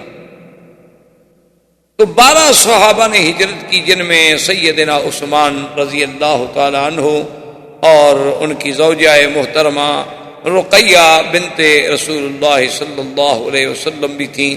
اور حضور نے فرمایا کہ عثمان، اللہ کے نبی لوط و ابراہیم علیہ السلام کے بعد نبوت کے گھرانے میں سے تم پہلے شخص ہو جو ہجرت کر رہے ہو، اور اللہ کے نبی کی بیٹی بھی تمہارے ساتھ، حضرت حذیفہ، یہ سب ہجرت. ام عبداللہ جو تھیں، بات یہاں تک پہنچی تھی کہ ام عبداللہ جو تھیں وہ بھی ہجرت کے لیے نکلیں، تو راستے میں حضرت عمر سے ٹکرانا ہو گیا. حضرت عمر رضی اللہ تعالیٰ نے دیکھ دیا کہ ام عبداللہ جو ہیں وہ سامان باندھے ہوئے اور تیار ہوئے کھڑی ہیں، تو حضرت عمر کو جب دیکھا تو گھبرا گئی. صاف بات ہے کہ حضرت عمر کا کفر کا زمانہ تھا اور بہت بڑے جبار تھے، اور یہ بھی ان لوگوں میں تھے جو مسلمانوں کو عذاب دیا کرتے تھے. تو ام عبداللہ بیچاری بہت گھبرائیں. حضرت عمر جب قریب آئے تو انہوں نے کہا کہ ام عبداللہ الا این تم الا ماذا تریدین، کیا چاہتی ہو، کہاں الا این، کدھر جا رہی ہو؟ تو اس نے کہا، اس کو بھی اب پھر بیوی ام عبداللہ جو تھی وہ بھی پھر غصے میں آ گئی. انہوں نے کہا، عمر اگر آپ لوگ ہمیں مکے میں نہیں جینے دیتے تو ہمیں مکہ چھوڑ کے جانے تو دو کم سے. آخر یہ کون سی انسانیت ہے کہ آپ لوگوں کو ہمارا دین قبول نہیں، آپ لوگوں کو ہمارا طریقہ پسند نہیں. ٹھیک ہے، ہم مکہ چھوڑ کے جا رہے ہیں تو پھر ہمیں کیوں روکتے ہو؟ تو یہ کون سا طریقہ ہے انسانیت کا کہ اب ہمیں اس پہ بھی مجبور کرتے ہو کہ ہم مار کھانے کے لیے ضرور مکے میں رہیں؟ بھئی اگر ہم مکہ چھوڑ رہے ہیں تو آپ کو کیا تکلیف؟ اچھا اگر ہم برے ہیں تو آپ کے ملک سے چلے گئے. اگر آپ ہماری دعوت سے پریشان ہیں تو ہماری دعوت خود بخود ختم ہو گئی، ہم نے آپ کا ملک، آپ کا شہر، آپ کا علاقہ چھوڑ دیا. تو حضرت عمر کو بھی کچھ بات سمجھ آ گئی. تو انہوں نے کہا کہ ہاں اچھا ٹھیک ہے، تم نے جانا ہے تو جاؤ، میں تمہارا راستہ نہیں روکوں. اب اس کے بعد حضرت عمر رضی اللہ تعالی عنہ، یہ ان کے زمانے کفر کی بات ہے جو میں عرض کر رہا ہوں. ایک دن اپنے گھر میں آگے بیٹھے اور بڑے متفکر ہو کے بیٹھے، اور نے کہا کہ بھائی اب یہ روز روز کا جھگڑا جو ہے وہ قابل برداشت نہیں رہا کہ کبھی ہم عذاب دیں، کبھی لوگوں کو ماریں، کبھی لوگوں کو ستائیں، کبھی ہم انہیں انگاروں پہ لٹائیں، کبھی ہم انہیں گرم تپتی ہوئی ریت پہ سلائیں. آخر یہ کیا بات ہوئی؟ تو ہمارا جھگڑا تو پھر محمد رسول اللہ صلی اللہ علیہ وسلم سے ہے، تو کیوں نہ آپ سے فیصلہ کر لیا جائے اور آپ کو ہی نعوذ باللہ قتل کر دیا جائے تاکہ بات ختم ہو جائے.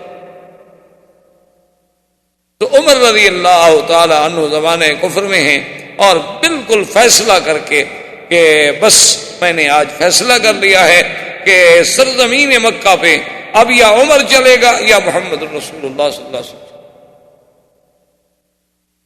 انہوں نے بڑی تیاری کی. تلوار، اس زمانے میں جو اسباب تھے جنگ کے، تیر، تفنگ، زرہ، ڈھال، تلوار، سب سامان لے کے غصے میں بھرے ہوئے اور کہنے لگے کہ چلو زیادہ سے زیادہ اگر بنو ہاشم نے مقابلہ بھی کیا تو مجھے قتل کر دیں.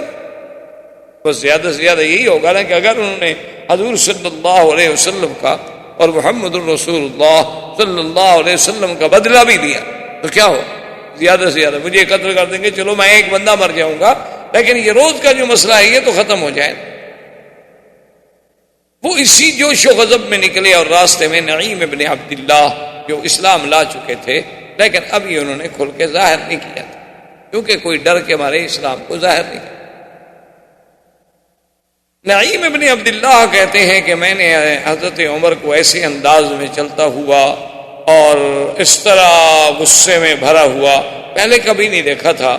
مجھے شک ہوا کہ اس کی نیت کوئی اچھی نہیں لگتی میں قریب آیا اور میں نے روکا عمر کو، اور میں نے کہا کہ عمر تم کیا چاہتے ہو؟ اور خیر ہے، یہ کون سا وقت ہے بھائی آدمی بالکل مسلح ہو کے گھر سے نکل رہا ہے، کوئی لڑائی تو ہو نہیں رہی۔ تو عمر ٹھہر گیا، انہوں نے کہا دیکھو نہیں ابن عبداللہ، جب سے اللہ کے نبی نے اعلان نبوت کیا ہے اس دن سے پورے مکے میں جھگڑے ہو گئے، باپ بیٹے سے الگ ہو رہا ہے، بیوی خاوند سے الگ ہو رہی ہے، بیٹی ماں سے الگ ہو رہی ہے، لڑائی ہے، تفرقہ ہے، اور یہ مجھ سے برداشت نہیں ہوتا۔ آج میں نے فیصلہ کیا ہے کہ انی اقتل محمدن صلی اللہ علیہ وسلم، کہ میں محمد مصطفیٰ کو قتل۔ نعیم ابن عبداللہ کہتے ہیں کہ میں نے سمجھ لیا تھا کہ میرے روکنے سے عمر تو کوئی نہیں روک سکتا ہے، تو میں نے اس کو ایک طریقے سے روکنا چاہا۔ میں نے کہا یا عمر تم کیا سوچتے کہ بنو ہاشم تمہیں چھوڑ دیں گے؟ تم اگر محمد رسول اللہ صلی اللہ علیہ وسلم قتل کر دو گے تو تمہارا کیا خیال ہے کہ بنی عبد المطلب ہیں، بنو ہاشم ہیں، بنو ابی طالب ہیں، یہ سب تمہیں چھوڑ دیں گے؟ آخر وہ بھی تو قبیلہ ہے، چاہے حضور کے دین پہ نہ بھی ہے، لیکن ان کو برادری کا، رشتہ داری کا، قومیت کی اور یہ عصبیت جو ہے وہ تو ان میں بھی موجود ہے، تو کیا تمہیں وہ چھوڑ دیں گے اور تم پردے سے رہو گے مکے میں؟ عمر نے کہا کہ نہیں نہیں ابن عبداللہ، میں نے یہ سب سوچا ہے، میں یہ تمام چیزوں پہ غور کر کے نکلا ہوں کہ میں نے کام کرنا ہے، اللہ کے نبی کو قتل کرنا ہے، اور اس کے بعد جو ہے زیادہ سے زیادہ اگر بنو ہاشم نے مقابلہ کیا تو میں قتل ہو جاؤں گا۔ ایک آدمی بہرحال 3-4 خاندانوں سے تو نہیں لڑ سکتا، تو میں قتل ہو جاؤں گا، چلو ایک آدمی قتل ہو جائے گا، بات تو ختم ہو جائے گی۔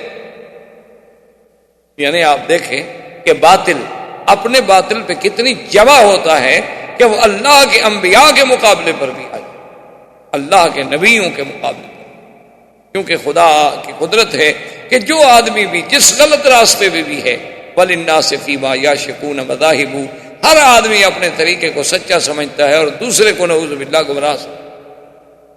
یعنی آپ دیکھیں کہ فرعون نے جب کہا کہ انا ربکم الاعلی، اتنا بڑا دعویٰ کہ میں خدا ہوں۔ دیکھیں اب یعنی یہ بات عقل سے بھی، ایک عقل والا آدمی بھی سمجھ سکتا ہے کہ کیا کوئی ایک بندہ جو ہے وہ خدا بن سکتا ہے، جو کھانے کا محتاج، پینے کا محتاج، سونے کا محتاج، جو اپنی حفاظت کے لیے پہرے کا محتاج، جو اپنے ضروریات زندگی اور حاجات کے لیے پیشاب کرنے کا محتاج، ہوا نکلنے کا محتاج، یہ بندہ کیسے خدا ہو سکتا ہے؟ یعنی ایک چھوٹے سے بچے سے بھی پوچھو کہ کیا یہ بندہ جو کھاتا ہے پیتا ہے خدا ہو سکتا ہے، وہ کہے گا پاگل ہے، یہ کیسے خدا ہو سکتا ہے؟ اتنا جھوٹا شخص، یعنی جس کے جھوٹے دعوے میں کوئی شبہ نہیں ہو سکتا۔ لیکن جب موسیٰ علیہ السلام نے آ کر اسے سچے دین کی دعوت دی تو پتہ ہے اپنی قوم کو کیا کہتا ہے؟ انی اخاف ان یبدل دینکم او ان یظہر فی الارض الفساد، کہتا ہے کہ مجھے ڈر ہے کہ موسیٰ علیہ السلام تمہارے دین کو بدل نہ دے،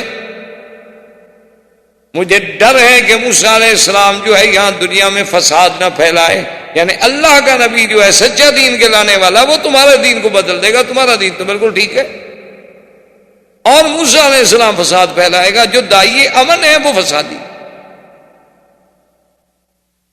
یہ ہمیشہ قاعدہ ہے کہ جتنا بھی آدمی کسی کو ہدایت کرے، آج بھی آپ دیکھ لیں کہ جتنی حق کی جماعتیں ہیں، جتنے صحیح دین پہنچانے والے لوگ ہیں، وہ لوگوں کے نزدیک غلط ہیں، اور جتنے باطل ہیں، جتنے گمراہ فرقے ہیں، جتنے غلط کار فرقے ہیں، لوگ کہتے ہیں جی یہ ٹھیک ہے۔ اسی لیے حضور صلی اللہ علیہ وسلم کی ایک حدیث ہے کہ بدأ الاسلام غریبا وسیعود غریبا کما بدأ فطوبى للغرباء۔ تو غریب سے مراد یہ نہیں ہوتا جس کے پاس پیسے نہ ہوں، یہ تو ہمارے یہاں اردو میں ترجمہ ہوتا ہے نا کہ یہ امیر ہے اور یہ غریب ہے، ہمارے یہاں غریب امیر کے مقابلے پہ استعمال ہوتا ہے، یہاں غریب عربی میں کہتے ہیں اجنبی، ایک اوپرا آدمی جسے کوئی نہ پہچان۔ تو حضور نے فرمایا جب اسلام آیا تھا اس وقت بھی اجنبی لگتا تھا، ایک نئی چیز لگتا تھا کہ دیکھو جی یہ کیا ہے، خدا ایک ہے، اللہ کا نبی ایک ہے، کعبہ ایک ہے، ہم لات کو، عزا کو، منات کو، حبل کو، ان سب کو چھوڑ دیں، یہ ہمارے جتنے گرو ہیں، پنڈت ہیں، ہمارے بڑے بڑے کاہن ہیں، راہب ہیں، ان سب کو ہم چھوڑ دیں اور صرف ایک نبی کی بات مانیں، یہ کیا عجیب بات ہے بھائی۔ اس وقت بھی اسلام یعنی اجنبی لگتا تھا، ایک نئی بات لوگوں کو لگتی تھی، بدل اسلام غریباً، اور فرمایا ایک وقت آئے گا میری امت پہ کہ اسلام مسلمان اربوں کی تعداد میں ہوں گے، لیکن اسلام پھر بھی غریب بن جائے گا، پھر بھی اجنبی نظر آئے۔ اور آج دیکھ لیں آپ کہ عین اسی زمانے میں ہم گزر رہے ہیں کہ اگر آج آپ کے سامنے ایک آدمی نے ایمان سے کہیں پنڈلیوں تک چادر پہنی ہوئی ہو، باندھی ہوئی ہو، لمبا کرتا ہو، اس کے ہاتھ میں مسواک ہو، سر پہ اس نے پگڑی باندھی ہوئی ہو، اتنی لمبی داڑھی ہو، تو گھر سے بچے نکل کے بھی تاڑیاں پیٹیں گے کہ یہ کیا کارٹون ہے، کہیں گے پتہ نہیں یہ کس سیارے کی مخلوق ہے جو نیچے آ گئی۔ اور اگر اس کے مقابلے پہ اس نے باقاعدہ 3 پیس سوٹ پہنا ہوا ہو، ٹائی لگی ہوئی ہو، بو ہو، اور جناب پھر جوتے پر بھی اسی قسم کی بو لگی ہو، ہاتھ میں سٹک ہو اور بائیں ہاتھ سے کھاتا ہو، بات بھی کافروں کی زبان میں کرتا ہو، سب کہیں بہت پڑھا لکھا آدمی ہے جی، انگریزی تو اتنی اچھی ہے نا کہ ایسی انگریزی تو ہم نے سنی نہیں، بہت پڑھا لکھا، بڑی اچھی انگریزی بولتا۔ یعنی آج کسی کے علم کی پہچان انگریزی زبان سے کی جائے، اس سے بڑی کوئی بدبختی ہے ہم مسلمانوں کے لیے کہ اس کی پہچان نہ تو عربی زبان سے کی جاتی، نہ قرآن و حدیث کے علم سے کی جاتی ہے، نہ اللہ رسول کی فرما برداری سے کی جاتی ہے، نہ اللہ رسول کی اطاعت سے کی جاتی ہے۔ بس نہیں جی، یہ تو خیر ویسے جی ہمارے یہاں ایک مولوی صاحب ہیں، نماز پڑھاتے ہیں، اچھی نیک آدمی ہے، بس لیکن وہی پرانے ملا مولوی نماز ہی پڑھاتے ہیں نا جی، کیا یہ قرآن ہی بات ہے؟ اور جی کبھی رمضان شریف میں تراویح بھی پڑھاتے ہیں، حافظ بھی ہیں، بس ایسے بیچارے ملا آدمی مولوی، یعنی وہ بالکل گھٹیا آدمی ہے، ان کے چپراسی اور چوکیدار سے بھی گرا ہوا۔ چوکیدار اور چپراسی تو ان کی کوٹھی میں ایک کمرہ لے کے سروینٹ کوارٹر میں رہ سکتا ہے، وہ مولوی نہیں رہ سکتا۔ وہ اپنا مسجد میں سوئے، چونکہ اس نے جھاڑو بھی تو دینا ہے نا مسجد، صبح اذان بھی کہنی ہے، پھر پانی بھی بیچارے نے بھرنا ہے غسل خانے میں تاکہ جب آپ وضو کرنے کے لیے آئیں تو آپ کو تو تکلیف نہ ہو، اور سردیوں کا موسم ہو تو آگ جلا کے پانی گرم بھی کرنا۔ یہ واقعات ہیں، حقائق ہیں، آپ ان کو جتنا چھپائیں یہ چھپ نہیں سکتے، یہ حقائق۔ کسی بھی آپ محلے میں چلے جائیں مسلمانوں کے محلے میں، وہاں آپ ایک کلرک کا اور ایک جامع مسجد کے عالم خطیب اور امام مسجد کا موازنہ کریں کہ معاشرے میں عزت کس کی زیادہ ہے، آپ کو خود نظر آئے گا کہ واقعی حضور نے سچ فرمایا تھا کہ پھر ایک وقت آ جائے گا کہ جب اسلام پھر اجنبی، عجیب۔ اب جناب اس کے بعد یہ ہوتا ہے کہ اب یعنی عمر نکلا ہوا ہے اللہ کے نبی کو کہ اللہ کا نبی ایک نئی چیز لے کے آیا ہے، نعوذ باللہ۔ نعیم ابن عبداللہ کہتے ہیں کہ جب میں نے دیکھا کہ عمر کے جذبات اس طرح بھی ٹھنڈے نہیں پڑ رہے تو اب یہ بڑا جبار آدمی ہے، اور حضور صلی اللہ علیہ وسلم کے پاس تو کوئی پہرا بھی نہیں، آپ کے پاس تو کوئی سیکورٹی فورس بھی نہیں، تو یہ جا کر ہو سکتا ہے کہ حضور صلی اللہ علیہ وسلم پہ حملہ آور ہو اور حضور کو نقصان پہنچے۔ تو حضرت نعیم ابن عبداللہ فرماتے ہیں کہ پھر مجھ سے صبر نہ ہوا، میں نے کہا کہ عمر، جس مقصد کے لیے تم اللہ کے نبی سے لڑنا چاہتے ہو وہی دین، وہی اسلام، وہی طریقہ تو تمہارے گھر میں داخل ہو چکا ہے، تمہاری بہن مسلمان ہو چکی ہے، پہلے تم اپنے گھر کی تو اصلاح کرو، محمد عربی سے تو بعد میں جا کے لڑو۔ یعنی میں نے اپنی طرف سے اس کا رخ بدلنا چاہا کہ کم از کم ابھی جا کر حملہ آور نہ ہو حضور پر، ہم حضور کو اطلاع تو دے سکیں نا۔ تو عمر جوش میں آ گیا، کہتا ہے کیا کہہ رہے ہو، میری بہن، عمر کی بہن، یہ کیسے ہو سکتا ہے کہ خطاب کی بیٹی جو ہے وہ مسلمان ہو جائے؟ انہا صبا، وہ بھی صحابیہ بن گئی۔ انہوں نے کہا بھی تم جا کے تحقیق کر لو۔ تو اب عمر رضی اللہ تعالیٰ عنہ بجائے حضور صلی اللہ علیہ وسلم کے پاس دار ارقم کی طرف جانے کے اپنے گھر کی طرف لوٹے اور خدا کی شان دیکھیں کہ جب وہ اپنے گھر کی طرف آئے تو اس وقت حضرت عمر کی بہن جن کا نام فاطمہ تھا اور ان کے شوہر جو تھے ان کا نام سعید بن زید تھا، وہ بھی مسلمان تھے، اور وہی صحابی جن کا میں نے پہلے عرض کیا تھا پچھلے درس میں بھی، حضرت خباب بن الارت رضی اللہ تعالیٰ عنہ، یہ آتے تھے قرآن پڑھانے کے لیے، اور کاغذوں پہ کچھ 2-4 صورتیں لکھی ہوتی تھیں، وہ آپ کو آہستہ آہستہ پڑھاتے تھے تاکہ حضرت عمر کے بہنوئی بھی اور بہن جو ہے وہ قرآن پڑھ لے، اور یہ اپنے گھر میں بیٹھے ہوئے قرآن کی مشق کر رہے ہیں، اور عمر غصے میں آ کے دروازے پہ جب قریب آیا تو اس زمانے میں بڑے بڑے محلات تو تھے نہیں کہ بہت دور رکاوٹیں ہوں اور آدمی کھڑا ہو جائے، آدمی سیدھا دروازے تک آ جاتا، اندر سے دیکھا کہ آواز آ رہی، طٰہٰ مَا أَنزَلْنَا عَلَيْكَ الْقُرْآنَ لِتَشْقَىٰ، سمجھ نہیں آیا کہ کیا ہے، آواز آ رہی۔ عمر رضی اللہ تعالیٰ نے غصے میں دروازہ کھٹکھٹایا، دروازہ جب کھٹکھٹایا تو سعید بن زید نے خباب بن الارت سے کہا کہ جلدی سے تم فلاں جگہ چھپ جاؤ، کیونکہ آپ جانتے ہیں عمر بڑا جبار ہے، اس کا اس ٹائم میں ہمارے گھر میں آنے کا کوئی سوال ہی پیدا نہیں ہوتا، اس وقت میں تو کبھی نہیں آیا بہن کے گھر۔ خیر دروازہ کھولا تو دیکھا کہ وہ تو بکھرا ہوا شعر بنا ہوا ہے، اس نے کہا کہ فاطمہ کیا پڑھ رہی تھی؟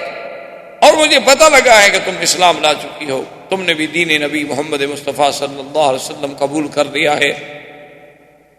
بی بی فاطمہ نے پہلے تو ٹالنے کی کوشش کی، اس نے کہا کہ عمر نہیں ایسی بات نہیں، ہم آپس میں بات کر رہے تھے بس تمہیں، اور نے کہا کہ نہیں میں نے سنا ہے تم لوگ کچھ پڑھ رہے، اور غصے میں آ کے بی بی کو مارا، اپنی بہن کو مارنا، اور اس کے بعد سعید بن زید بہنوئی آگے چھڑانے کے لیے آئے تو انہیں مارا۔ اب عمر کا سامنے کون ٹھہرے، آخر وہ تو اتنا بڑا طاقتور آدمی، اتنا بڑا جبار آدمی، قہار آدمی اور بڑا جنگجو آدمی، ایک عورت کیسے مقابلہ کر سکتی ہے؟ اب بی بی فاطمہ اپنے شوہر کو بچاتی ہے، شوہر اپنے بیوی کو بچاتا ہے، عمر دونوں کو مار رہے ہیں۔ اس کے بعد بیوی کا خون کھول اٹھا، اس نے کہا کہ یا عمر کیا کر رہے ہو، تمہیں شرم نہیں آتی عورت پہ ہاتھ اٹھاتے ہو، کیا تم کر رہے ہو، یہی تمہارا مذہب ہے؟ ایک میں تمہاری بہن نہ صحیح ایک عورت تو ہوں، اپنی بہادری عورتوں میں دکھلاتے ہو، اور سن لو اگر تمہاری رگوں میں خطاب کا خون ہے تو فاطمہ کی رگوں میں بھی خطاب کا خون ہے، میں کٹ سکتی ہوں لیکن اب دین محمد مصطفیٰ نہیں چھوڑ، تم جو چاہ سکتے ہو کرو۔ اور جیسے کسی شاعر نے کہا کہ ادھر آؤ ظالم ہنر آزمائیں، تو تیر آزما ہم جگر آزما، کہ تم جتنی ستم کر سکتے ہو توڑ لو ستم، لا اترک دین محمد ابدا، میں محمد مدنی کا دین نہیں چھوڑ سکتی، اور تمہارے پاس جتنی قوت ہے، طاقت ہے، زور ہے، آزما ڈالو اپنا زور، دیکھو کہ آج پھر خطاب کی بیٹی مقابلہ کرتی ہے کہ نہیں۔ اب عمر کا دماغ میں آیا کہ آخر کیا بات ہے، اتنی مار کھانے کے بعد میں اس کا بھائی ہوں، آخر کوئی وجہ ہے؟ تو عمر بیٹھ گئے، اس نے کہا اچھا فاطمہ ایک بات تو سن۔ تو فاطمہ نے پوچھا کیا بات ہے؟ اس نے کہا اچھا تم جو کچھ پڑھی تھی مجھے بھی سناؤ، میں بھی سننا چاہتا ہوں، اور مجھے بھی دکھاؤ لکھا ہوا وہ کیا ہے، میں بھی تو پڑھوں نا، آخر میں پڑھا ہوا آدمی۔ حضرت عمر بھی ان لوگوں میں تھے جو پڑھے ہوئے تھے، یعنی مکے کے وہ چند لوگ جو لکھنا پڑھنا جانتے تھے، حضرت عمر ان لوگ۔ بی بی فاطمہ اخت عمر سیدنا عمر کی بہن نے کہا، اس نے کہا عمر ایسے نہیں ہو سکتا، ہم تمہیں لکھا ہوا مصحف نہیں دے سکتے، کیونکہ ہمارے نبی کا فرمان ہے کہ یہ اللہ کی کتاب ہے اور یہ اللہ کا کلام ہے، اس سے کوئی پلید نہیں چھو سکتا۔ اور ہمیں کیا پتا ہے، تم تو کافر آدمی ہو، تمہیں تو پتہ ہی نہیں کہ وضو کیا ہوتا، تمہیں تو پتہ ہی نہیں کہ طہارت کیا ہوتی ہے، تمہیں تو پتہ ہی نہیں کہ حدث اصغر حدث اکبر کیا چیز ہوتی ہے۔ ہاں البتہ ایک شرط ہے کہ تم غسل کر لو، نہا لو، چلو اپنے عقل کے مطابق ہی نہ، اس کے بعد پھر جو ہے ہم آپ کو قرآن دیں گے یا آپ کو قرآن سنائیں گے۔ اور خباب بن الارت بھی باہر آ گئے، سعید بن زید بھی بیٹھ گئے، وہ حضرت عمر نے بھی غسل کر لیا، اور خدا کی شان ہے، یعنی ادھر اندازہ فرمائیں کہ ایک طرف یہ عالم ہے اور دوسری طرف صبر کا یہ عالم ہے، کہ حدیثوں میں موجود ہے کہ اللہ کے نبی کعبۃ اللہ میں بیٹھے ہیں، خدا کے گھر میں بیٹھے ہیں اور کہتے ہیں اللہم اعز الاسلام، میرا اللہ میرے دین کو، اسلام کو عزت دینی ہے تو دو آدمیوں سے ایک کو مسلمان کر دے، یا عمر کو مسلمان کر یا عامر ابن ہشام ابی جہل کو مسلمان کر دے، کیونکہ میرے ساتھ تو سب فقراء ہیں، ضعفاء ہیں، غریب ہیں، وہ ان کی مقاومت نہیں کر سکتے، کچھ بڑے لوگ آئیں گے تو کچھ دین کی بات۔ اور علماء نے، مفسرین نے، مورخین نے لکھا ہے کہ یہ بھی اللہ کی شان ہے کہ جب اللہ کے نبی آئے یا حضور کے بعد علماء آئے، داعی حق آئے، تو سب سے پہلے ساتھ دینے والے ہمیشہ غریب تھے، بڑے آدمیوں نے کبھی ساتھ نہیں دیا، الا قلیل، بہت چند خوش نصیب، بہت تھوڑے لوگ، بہت کم لوگوں نے، بہت تھوڑے لوگوں نے ایسا ساتھ۔ ہر دور میں یہ ہوتا آیا ہے، آج بھی دیکھیں، آج آپ مسجدوں کی حاضری جا کے کسی بھی مسجد میں آپ ہندوستان میں جائیں، پاکستان میں، بنگلہ دیش میں، کسی بھی ملک میں آپ چلے جائیں اور مسجد میں جا کے کھڑے ہو جائیں اور نظر دوڑائیں کہ کتنے امیر آئے ہیں مسجد میں اور کتنے غریب ہیں، آپ کو فیصلہ خود بخود سامنے آ جائے۔